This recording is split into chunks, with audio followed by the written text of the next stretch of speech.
Now there is yet another representation, or I should probably call it a class of representations, that is called the data flow graph.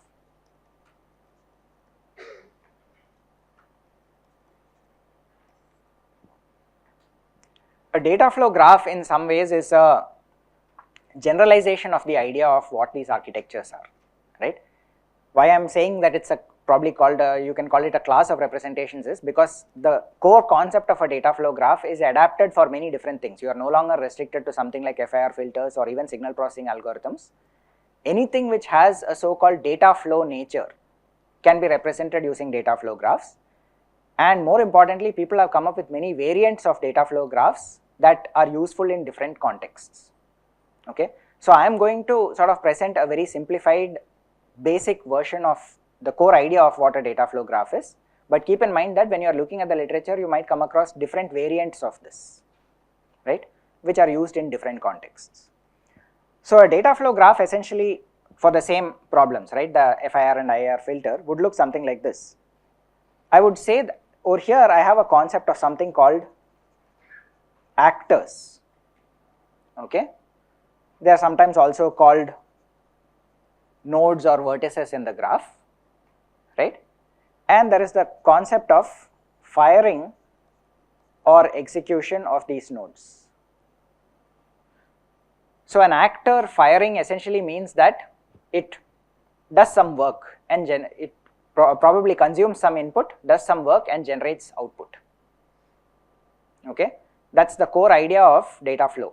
It essentially says that you have several actors that have inputs, they are waiting for something to appear on their inputs. As and when those inputs arrive, they consume them in some way, do something with those inputs and generate outputs.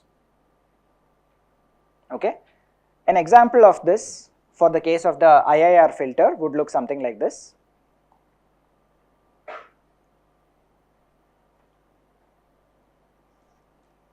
There is one actor which I will mark as S, which is a source, right, and this source essentially produces the x of n as outputs. Okay, where does that go? It goes to an adder,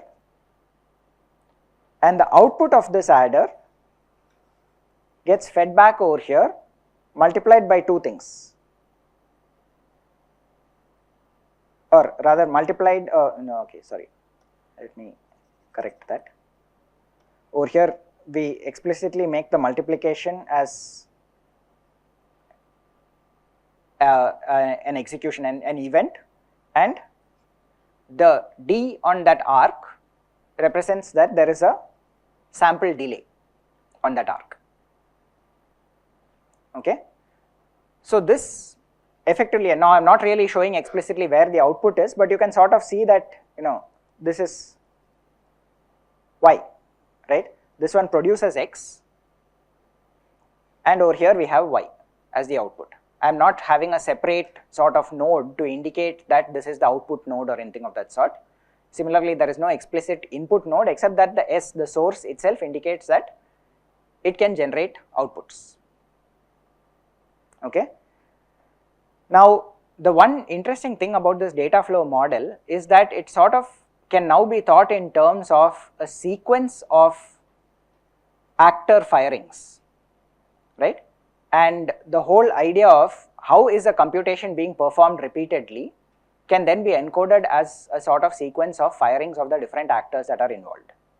Okay, so what I am going to do is in fact give these actors slightly different names. I will call this A, M, and this one can remain as S.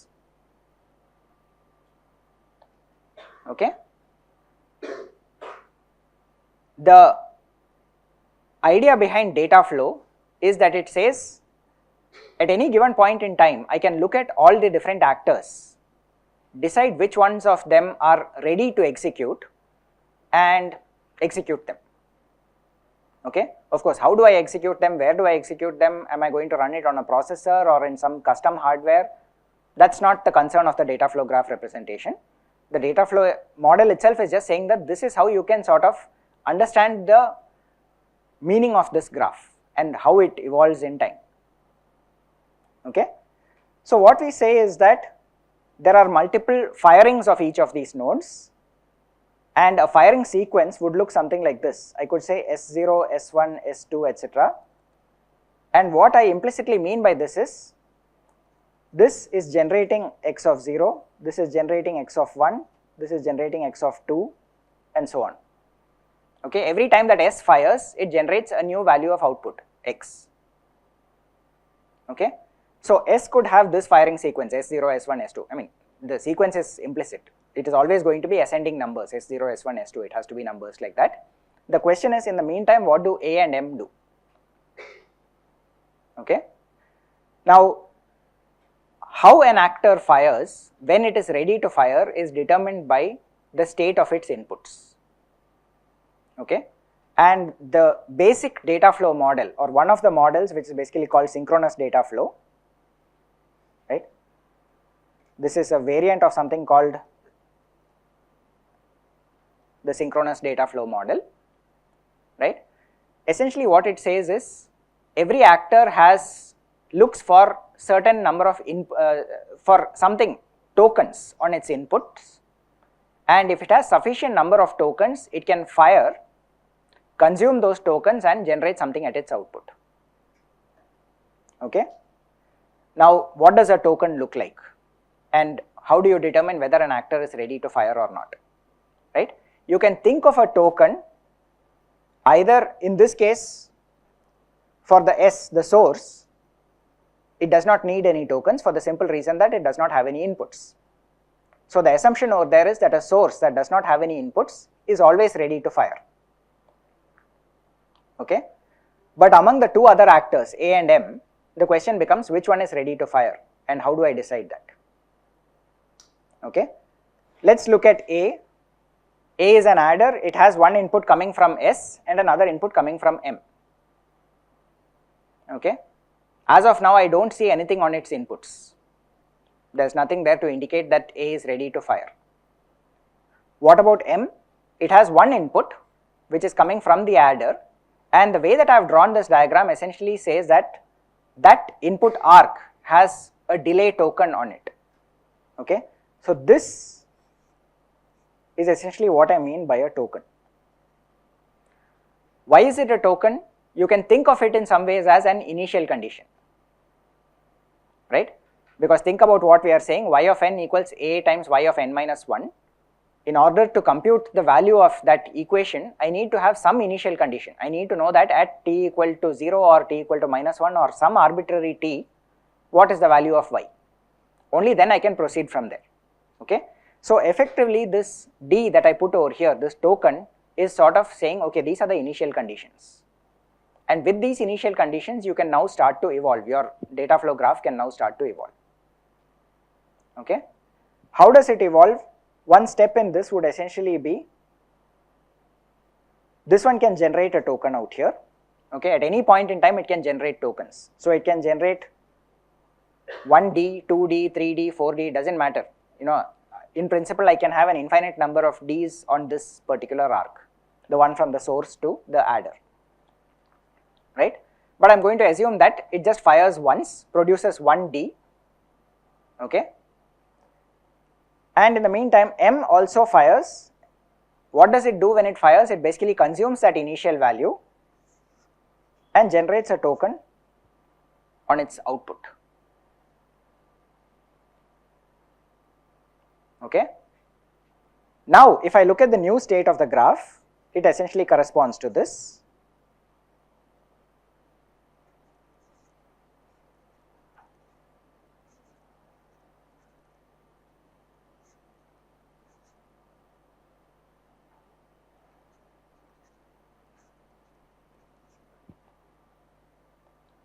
Right. And now what I am saying is, if I look at all the different nodes in the graph and try to find out which ones of them are ready to execute, right? Which ones would I say are ready to execute at this point? Which ones have tokens on their inputs, so to say? A has enough tokens. On all input arcs, it has tokens. Okay. What about M? M does not at this point. Okay, so M is not ready to fire. S is always ready to fire for the simple reason that it does not have an input, therefore it does not have any dependencies, okay, which basically means that I can then go from this to a next state where A fires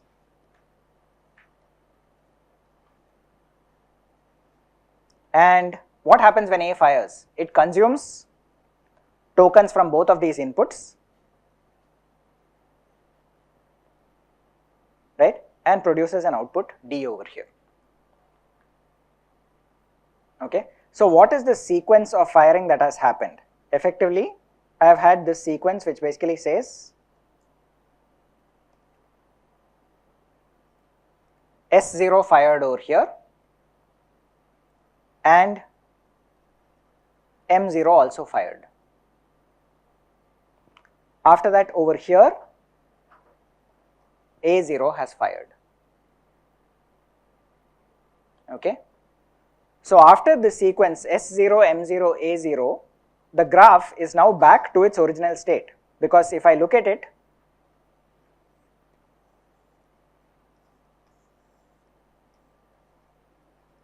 these two are exactly the same, okay. So effectively what I am saying in other words is that sequence S0, M0, A0 returned the graph to its original state.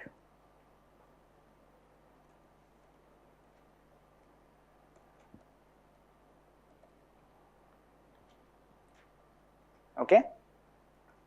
This is considered one iteration of the entire graph.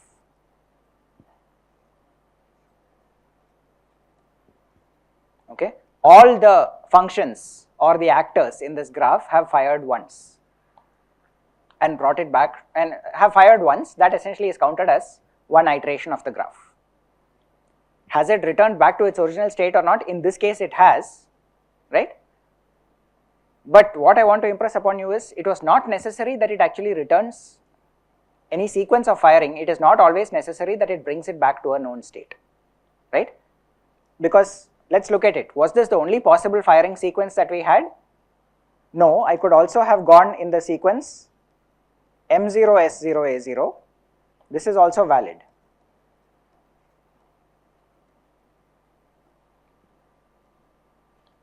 Right? What about S0, S1, M0, A0? This is also valid.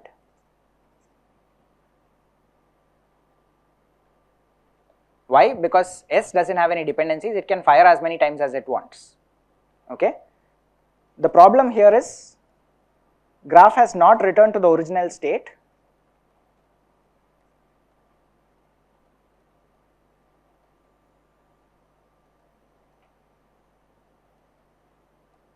Why is that? Because essentially what we are saying is this was S,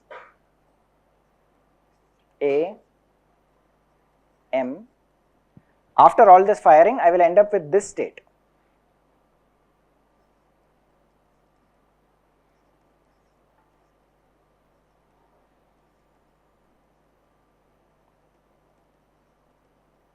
This was the original, and this is after S0, S1, M0, A0, right? So there is this difference over here, but it's not a major difference, it's just that one extra token is there on the SA arc, right? But you can see how this is useful. Effectively what it's saying is I can now consider how to sort of think in terms of an iteration of a graph and say, okay, you know, by running through these steps, I can basically finish one round of computation. In this case, one iteration through this graph will result in one new value of y of n being produced. The next iteration will produce one more output y of n. The next iteration will produce one more output y of n, and so on. Okay? The order in which the actors execute in order to complete that iteration is not important as long as the rules of the execution are being followed. Right? As long as I make sure that any actor can fire only when there are sufficient number of inputs, the order in which I do it does not matter. okay, and that is the crucial point of the data flow graph. It essentially is able to capture precisely what the dependencies between the different actors or the computations in the graph are, and then allow you to figure out how to actually perform those computations. Should they be done on limited amount of hardware, on a single processor, on a dual processor system, which operation should go where, all of those things you can experiment with much more easily once you have this data flow model in place, okay. And we will be making extensive use of this in order to understand data flow as we move forward, understand the executions or the conversion of our algorithms to hardware models or to software implementations as we move forward. Yeah. So I didn't understand what exactly the position of token has changed. Yes. Won't this change how the circuit will be made? So, okay, first things first, a data flow graph does not necessarily directly imply a circuit. It could be software, right? So, an actor in a data flow graph can be a function call inside a C program that you are writing, okay. And why is that useful? I mean, you might think that that's overkill. I mean, why would I ever bother to use actors and this kind of a model over here? It becomes useful when you are talking about multi-processor systems, where I could have two processors, for example, and each one of them can pick which actor is ready and immediately execute it when it's available, okay. So that's the first thing to be clear about. This does not, even though I'm drawing it in terms of visually, there are nodes and there are arcs between them, that does not mean there is a physical circuit that is implementing this. It could be software. Now the second thing is, all that I'm saying by a valid sequence is something that does not violate the requirements of data flow, okay.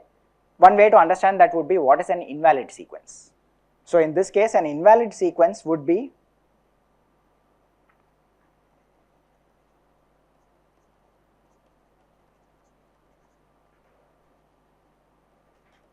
starting from the original, right? A0, it's already invalid, okay, because A is not ready to fire right at the beginning of the circuit, okay.